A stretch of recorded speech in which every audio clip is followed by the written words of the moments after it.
Ya pemirsa, jelang Idul Fitri, PLN terus berupaya meningkatkan kualitas layanan kelistrikan bagi masyarakat. Salah satunya dilakukan PLN Unit Layanan Pelanggan Pendopo dengan melakukan survei langsung kondisi jaringan listrik di Desa Benakat Betung, Kabupaten Muara Enim.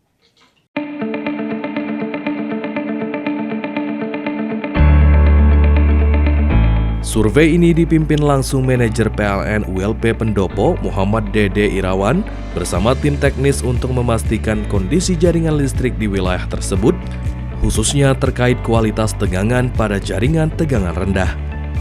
Dalam kegiatan tersebut, tim PLN melakukan pengecekan kondisi jaringan, konstruksi tiang listrik hingga beban pada gardu distribusi yang melayani pelanggan di Desa Benakat Betung.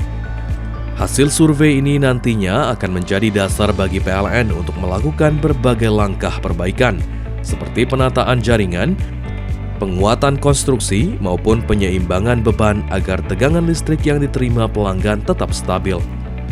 Manajer PLN ULP Pendopo Muhammad Dede Irawan mengatakan kegiatan ini merupakan bagian dari komitmen PLN dalam menjaga keandalan sistem kelistrikan serta meningkatkan kepuasan pelanggan. PLN akan terus melakukan pemantauan dan evaluasi jaringan listrik secara berkala, terutama di wilayah dengan pertumbuhan pelanggan yang cukup pesat.